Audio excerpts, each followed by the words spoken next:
ಹೇಳ್ತಾರೆ ತಮ್ಮ. ಓಂ ಶಾಂತಿ. ನಿರಂತರ ನೆನಪಿರಲಿ, ನಮ್ಮ ತಂದೆಯೂ ಆಗಿದ್ದಾರೆ, ಶಿಕ್ಷಕನೂ ಆಗಿದ್ದಾರೆ ಮತ್ತು ಸದ್ಗುರುವೂ ಆಗಿದ್ದಾರೆ. ಈ ನೆನಪೇ ಮನ್ಮನಾಭವವಾಗಿದೆ ಅಂತ ಬಾಬಾ ಹೇಳ್ತಾರೆ ತಮ್ಮ. ನಿನ್ನವರು ಬದಲಾಗಿ ನಿನ್ನನ್ನು ಒಬ್ಬಂಟಿಯಾಗಿ ಬಿಟ್ಟು ಹೋದಾಗ ಒಬ್ಬನೇ ಬದುಕಲು ಸಿದ್ಧನಾಗಿರು. ಇವತ್ತಿಗೆ ನೀನು ಅವರಿಗೆ ಬೇಕಾಗಿದೆಯಾ, ನಾಳೆ ನೀನು ಅವರಿಗೆ ಬೇಡವಾಗಬಹುದೋ ತಮ್ಮ. ಓಂ ಶಾಂತಿ ಅಣ್ಣ. ಅಣ್ಣ, ಬಾಬಾ ಇವತ್ತು ನಮಗೆ ಕೇಳ್ತಿದ್ದಾರೆ, ಮಾಯೆಯ ಧೂಳು ಯಾವಾಗ ಕಣ್ಣುಗಳಲ್ಲಿ ಬೀಳುತ್ತದೆಯೋ ಆಗ ಎಲ್ಲದಕ್ಕಿಂತ ಮೊದಲು ಯಾವ ತಪ್ಪಾಗುತ್ತೆ ಅಂತ. ಮಾಯೆಯು ಮೊದಲ ತಪ್ಪು ಮಾಡಿಸುತ್ತದೆ, ಅದರಿಂದ ವಿದ್ಯೆಯನ್ನು ಬಿಟ್ಟು ಬಿಡುತ್ತಾರೆ. ಭಗವಂತನು ಓದಿಸುತ್ತಾರೆ ಎಂಬುದು ಮರೆತು ಹೋಗುತ್ತದೆ. ತಂದೆಯ ಮಕ್ಕಳೇ ತಂದೆಯ ವಿದ್ಯೆಯನ್ನು ಬಿಟ್ಟುಬಿಡ್ತಾರೆ. ಇದು ಸಹ ಆಶ್ಚರ್ಯದ ಮಾತಾಗಿದೆ. ಇಲ್ಲ ಅಂದರೆ ಇದು ಇಂತಹ ಜ್ಞಾನವಾಗಿದೆ. ಇದರಿಂದ ಒಳಗಿಂದೊಳಗೆ ಖುಷಿಯಲ್ಲಿ ನರ್ತಿಸ್ತಾ ಇರ್ತಾರೆ. ಆದರೆ ಮಾಯೆಯ ಪ್ರಭಾವವೇನು ಕಡಿಮೆ ಇಲ್ಲ, ಅದು ವಿದ್ಯೆಯನ್ನು ಬಿಡಿಸ್ಬಿಡುತ್ತೆ. ವಿದ್ಯೆಯನ್ನು ಬಿಟ್ಟರೆ ಗೈರು ಹಾಜರಿ ಆದಂಗೆ ಅಂತ ಬಾಬಾ ಹೇಳ್ತಿದ್ದಾರೆ ಅಣ್ಣ. ವಿದ್ಯಾರ್ಥಿಯ ಬುದ್ಧಿಯಲ್ಲಂತೂ ಇದು ಇರಬೇಕಲ್ಲವೇ? ಇದೇ ಸಂಸ್ಕಾರವನ್ನು ಜೊತೆಯಲ್ಲಿ ಅವಶ್ಯವಾಗಿ ತೆಗೆದುಕೊಂಡು ಹೋಗುತ್ತೀರಿ.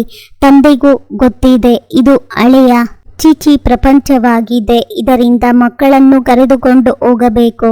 ಎಲ್ಲಿಗೆ? ಮನೆಗೆ. ಹೇಗೆ ಕನ್ಯೆಯು ವಿವಾಹವಾಗುತ್ತದೆ ಎಂದರೆ ಮಾವನ ಮನೆಯವರು ಬಂದು ಕನ್ಯೆಯನ್ನು ತಮ್ಮ ಮನೆಗೆ ಕರೆದುಕೊಂಡು ಹೋಗುತ್ತಾರೆ.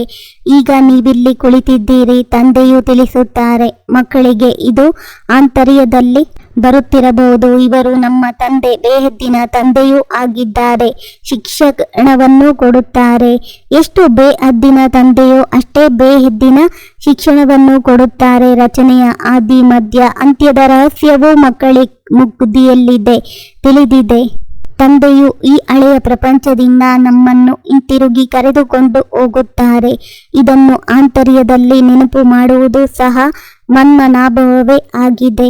ನಡೆಯುತ್ತಾ, ಓಡಾಡುತ್ತಾ, ಹೇಳುತ್ತಾ, ಕುಳಿತುಕೊಳ್ಳುತ್ತಾ ಇದೇ ನೆನಪಿರಲಿ. ಅದ್ಭುತವಾದ ವಸ್ತುವನ್ನು ನೆನಪು ಮಾಡುತ್ತಾರಲ್ಲವೇ? ಹಾಗೆಯೇ ನಿಮಗೂ ಗೊತ್ತಿದೆ. ಚೆನ್ನಾಗಿ ಓದುವುದರಿಂದ, ನೆನಪು ಮಾಡುವುದರಿಂದ ನಾವು ವಿಶ್ವದ ಮಾಲೀಕರಾಗುತ್ತೇವೆ.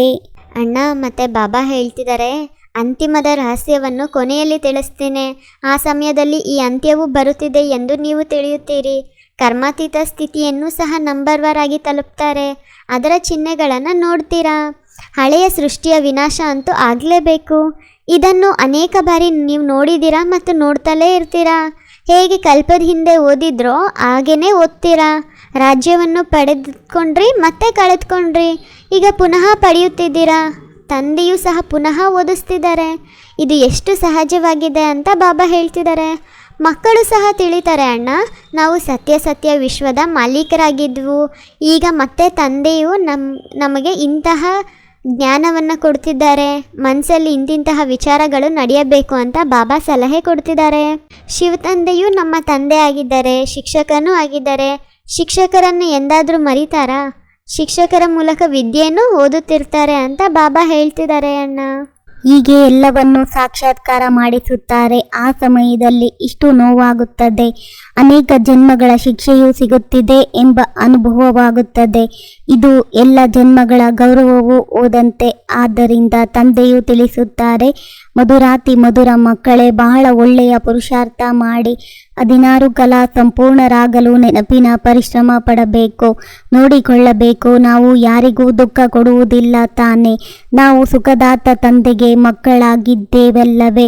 ಬಹಳ ಸುಂದರ ಹೂಗಳಾಗಬೇಕಾಗಿದೆ. ಏಕೆಂದರೆ ಈ ವಿದ್ಯೆಯೇ ನಿಮ್ಮ ಜೊತೆ ನಡೆಯುತ್ತದೆ. ಅಂದರೆ ಇದರ ಸಂಸ್ಕಾರವನ್ನು ತೆಗೆದುಕೊಂಡು ಹೋಗುತ್ತೀರಿ. ವಿದ್ಯೆಯಿಂದಲೇ ಮನುಷ್ಯರು ಬ್ಯಾರಿಸ್ಟರ್ ಮುಂತಾದ ಪದವಿಯನ್ನು ಪಡೆಯುತ್ತಾರೆ. ತಂದೆಯ ಈ ಜ್ಞಾನವು ಭಿನ್ನ ಮತ್ತು ಸತ್ಯವಾಗಿದೆ ಮತ್ತು ಇದು ಪಾಂಡವ ಸಂಸ್ಕಾರ ಗುಪ್ತವಾಗಿದೆ. ನಿಮ್ಮ ವಿನಃ ಬೇರೆ ಯಾರೂ ಇದನ್ನು ತಿಳಿದುಕೊಳ್ಳಲು ಸಾಧ್ಯವಿಲ್ಲ. ಈ ವಿದ್ಯೆಯು ವಿಚಿತ್ರವಾಗಿದೆ. ಆತ್ಮವೇ ಕೇಳುತ್ತದೆ. ಬಯಸಿದ್ದೆಲ್ಲ ಸಿಗುವಂತಿದ್ದರೆ ಬಯಕೆಗೆ ಬೆಲೆ ಇರುತ್ತಿರಲಿಲ್ಲ. ಅನ್ನಿಸಿದ್ದೆಲ್ಲ ಹೇಳುವಂತಿದ್ದರೆ ಮೌನಕ್ಕೆ ಅರ್ಥ ಇರುತ್ತಿರಲಿಲ್ಲ.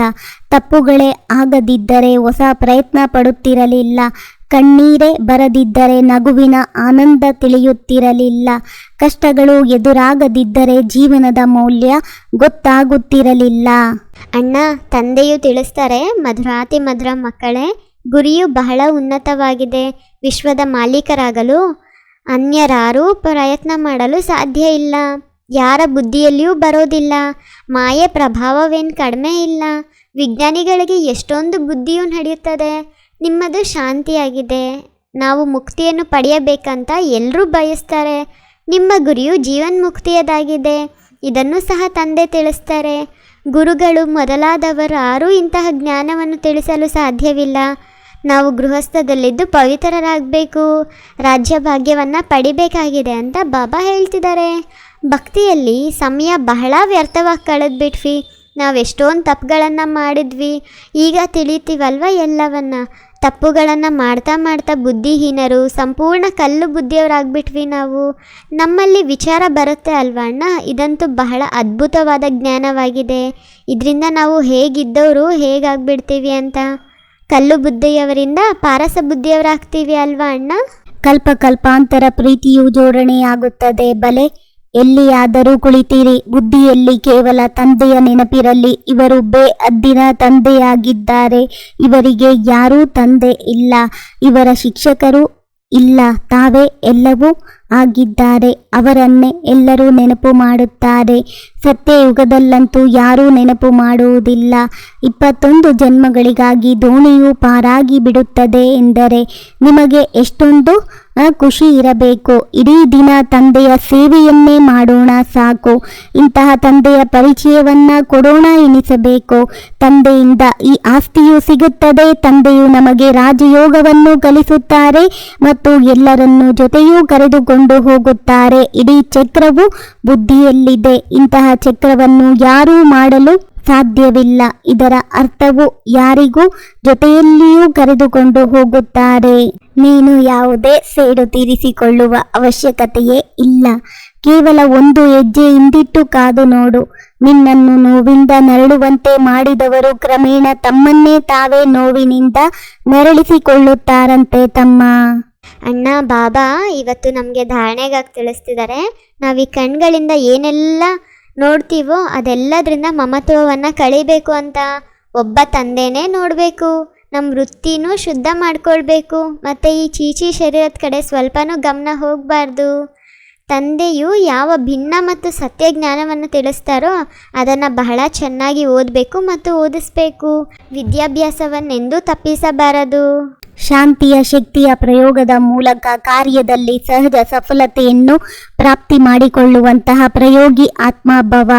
ಈಗ ಸಮಯದ ಪರಿವರ್ತನೆಯ ಅನುಸಾರವಾಗಿ ಶಾಂತಿಯ ಶಕ್ತಿಯ ಸಾಧನವನ್ನು ಪ್ರಯೋಗದಲ್ಲಿ ತರುವಂತಹ ಪ್ರಯೋಗಿ ಆತ್ಮನಾಗಿರಿ. ಹೇಗೆ ವಾಣಿಯ ಮೂಲಕ ಆತ್ಮರಲ್ಲಿ ಸ್ನೇಹದ ಸಹಯೋಗದ ಭಾವನೆಯನ್ನು ಉತ್ಪನ್ನ ಮಾಡುತ್ತೀರಿ, ಇಂತಹ ಶುಭ ಭಾವನೆ ಸ್ನೇಹದ ಭಾವನೆಯ ಸ್ಥಿತಿಯಲ್ಲಿ ಸ್ಥಿತರಾಗಿದ್ದು ಅವರಲ್ಲಿ ಶ್ರೇಷ್ಠ ಭಾವನೆಯನ್ನು ಉತ್ಪನ್ನ ಮಾಡಿರಿ. ಹೇಗೆ ದೀಪವು ದೀಪವನ್ನು ಬೆಳಗಿಸುತ್ತದೆ, ಹಾಗೆಯೇ ತಮ್ಮ ಶಕ್ತಿಶಾಲಿ ಶುಭ ಭಾವನೆಯು ಅನ್ಯರಲ್ಲಿ ಸರ್ವಶ್ರೇಷ್ಠ ಭಾವನೆಯನ್ನು ಉತ್ಪನ್ನ ಮಾಡಿಸುತ್ತದೆ. ಈ ಶಕ್ತಿಯಿಂದ ಸ್ಥೂಲ ಕಾರ್ಯದಲ್ಲಿಯೂ ಬಹಳ ಸಹಜವಾಗಿ ಸಫಲತೆಯನ್ನು ಪ್ರಾಪ್ತಿ ಮಾಡಿಸುತ್ತದೆ. ಕೇವಲ ಇದನ್ನು ಪ್ರಯೋಗ ಮಾಡಿ ನೋಡಿರಿ.